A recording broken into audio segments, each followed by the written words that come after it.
విశాఖ పూర్ణ ఏరియాలో 5 అంతస్తుల భవనం పక్క కొరవడం భయాందోళన రేకెత్తిస్తోంది. 9 రెసిడెన్షియల్, 2 కమర్షియల్ ఫ్లాట్లు కసిరెడ్డి ప్లాజాలో ఉన్నాయి. నిర్మించి ఏడాది కూడా పూర్తవక ముందే ఒరిగిపోవడంపై ఫ్లాట్ ఓనర్లు, స్థానికులు ఆందోళన చెందుతున్నారు. అనుమతి లేకుండా అదనపు అంతస్తు నిర్మించడమే ఇందుకు కారణంగా అధికారులు చెబుతున్నారు. పూర్ణ మార్కెట్ సమీపంలో ఉన్నటువంటి వెలంపేట దగ్గర రాత్రి అయితే ఒక భవనం పక్కకి ఒరిగిపోవడం జరిగింది. నిర్మాణాల నాణ్యత సరిగా లేకపోవడం వల్ల అది జరిగినట్టుగా తెలుస్తుంది. ప్రస్తుతం అదే ప్రాంతంలో మనం ఉన్నాం. ఇక్కడ కసిరెడ్డి ప్లాజా అని చెప్పి కూడా ఉన్నటువంటి ఏదైతే 5 అంతస్తుల బిల్డింగ్ ఉందో 5 అంతస్తుల బిల్డింగ్ కూడా ఇక్కడ మనం చూసుకోవచ్చు. ఒక్కసారిగా బీటలిస్తూ కూడా ఒక పక్కకైతే ఒరిగిపోవడం, ఈ పక్కనే ఉన్నటువంటి మరో బిల్డింగ్ అయితే ఆనుకుంటూ కూడా ఒరిగిపోవడం స్థానికులు అయితే ఆందోళనకు గురి చేసింది. ప్రస్తుతం ఇందులో 9 ఫ్లాట్లు ఉన్నాయి. 9 ఫ్లాట్లతో పాటు కమర్షియల్ కూడా 2 ఫ్లోర్లు అయితే ఉన్నాయి.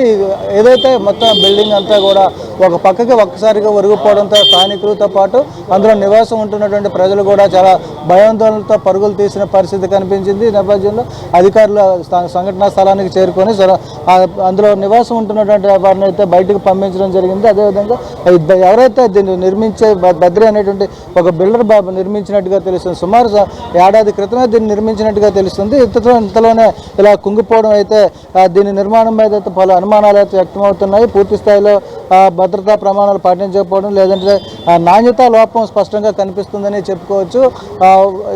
ఇదే నేపథ్యంలో ఇక్కడ ఉన్నటువంటి స్థానికులు కూడా భయాందోళనకు గురవుతున్నారు.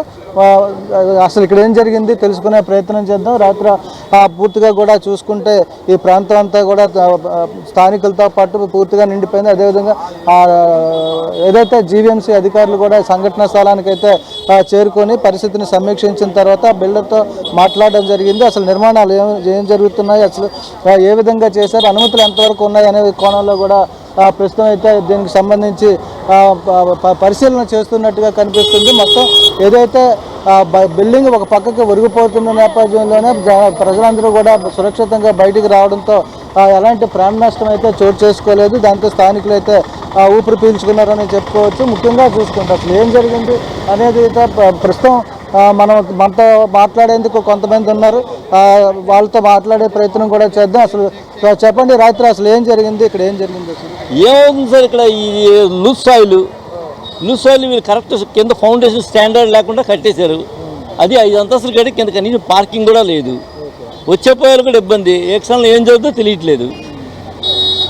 దాన్ని బట్టి సరైన యాక్షన్ జీవీఎంసీ కూడా ఏం చేస్తుందో మాకు తెలియట్లేదు. ఎన్ని గంటలకు తెలిసింది? నిన్నటి నుంచి ఇలా ఉంది. ఏంటి అనుకున్నాం మేము, కానీ మాకు అంత ఘోరంగా డ్యామేజ్ అని తెలియలేదు. ఇప్పుడు పూర్తిగా తెలుస్తుంది. ఇది ఆ పక్క బిల్డింగ్ కూడా ఇదే ప్రాబ్లం ఉన్నట్లు, అది కూడా వాళ్ళు ఉన్నది. మరి అధికారులు ఏం చెప్తున్నారు? వచ్చారా అధికారులు? ఎవరో వచ్చారు వెళ్ళిపోతున్నారు. మేము ఎవరిని పర్టికులర్ చేయలేదు. వస్తున్నారు, వెళ్తున్నారు. ఏంటి నిర్ణయం తీసుకుంటారో ఇంకేం తెలియదు. ఏంటి అసలు పరిస్థితి ఏంటి? ఇప్పుడు ఇందులో ఎంతమంది నివాసం ఉన్నటువంటి వాళ్ళ పరిస్థితి ఏంటి? వాళ్ళని ఎక్కడికి తరలించారు? ఎలాంటి చర్యలు తీసుకున్నారు? ఎలా అంతా అమ్మేసినట్టున్నారు ఈ బిల్డర్స్. ఇప్పుడు దీనికి ఎవరు బాధ్యత వహిస్తారో తెలియట్లేదు. కొనుక్కునే వాళ్ళు ఎంత దెబ్బ అయిపోవాలి, చాలా లాస్ అయిపోతారు కదా. అది ఏంటి నిర్ణయం తీసుకుంటే బాగుంటుందో జీవీఎంసీ ప్లస్ పబ్లిక్ సరైన నిర్ణయం తీసుకుని వాళ్ళకి రక్షణ చేకూర్చాలా. ఆ బిల్డింగ్ ఇమీడియట్గా తీయించేసి మళ్ళీ కన్స్ట్రక్షన్ చేయడం ఏదో ఒకటి చేయాలా. అంతేగాని ఇలా వదిలితే మాత్రం చాలా రిస్కులు పడిపోతారు, జనాలకు ప్రమాదం ఏర్పడుతుంది. ఇదే మొదటి అంటే ఈ ప్రాంతంలో ఇదే మొదటిసారి మొదటిసారి మేము ఇంతవరకు ఎప్పుడు ఇలా ఎరగలేదు. 5 అంతస్తుల బిల్డింగ్ ఇలా అయిపోవడం అంటే చూడండి, కింద పార్కింగ్ లేదు, కింద షాపింగ్కి ఇచ్చారు, కనీసం వేయట్లేదు. రోడ్డు మీద బళ్ళు ఆపడానికి కూడా స్థలం లేదు. అలాగా ఇలా చేస్తున్నారు ఇక్కడ వీళ్ళు. ఆ బిల్డింగ్ కంటే మరి జీవీఎంసీ ఏం చేస్తుందో తెలియట్లేదు మనకి. ఇది మొత్తంగా చూసుకుంటే ఏదైతే ఈ ప్రాంతంలో అంతా కూడా అలజడిగా ఉంది. ఒకవైపు ఎప్పుడే క్షణం జరుగుతుంది అంటే ఇది ప్రస్తుతానికైతే ఒరుగున్న పరిస్థితులు కనిపిస్తున్నాయి. ఇది ఒకవేళ కూలిపోతే పరిస్థితి ఏంటనే భయాందోళన కూడా స్థానికులు అయితే వ్యక్తం చేస్తున్నారు.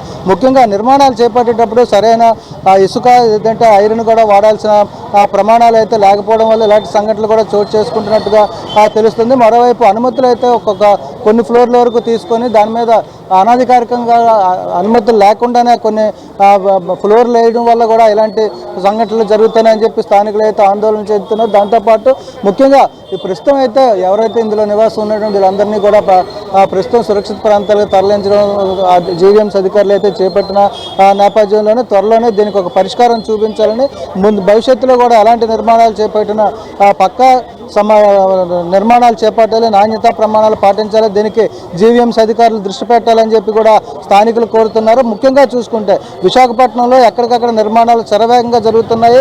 ఎంత తొందరగా కట్టేసి ఎంత తొందరగా అమ్మేసుకుందామని చెప్పి ఆ బిల్డర్లు చూస్తున్న నేపథ్యంలోనే ఇలాంటి ప్రమాదాలకు ఆస్కారం ఏర్పడుతుందని చెప్పి మరోవైపు అధికారుల పర్యవేక్షణ లోపం కూడా స్పష్టంగా కనిపిస్తున్నట్టుగా తెలుస్తుంది.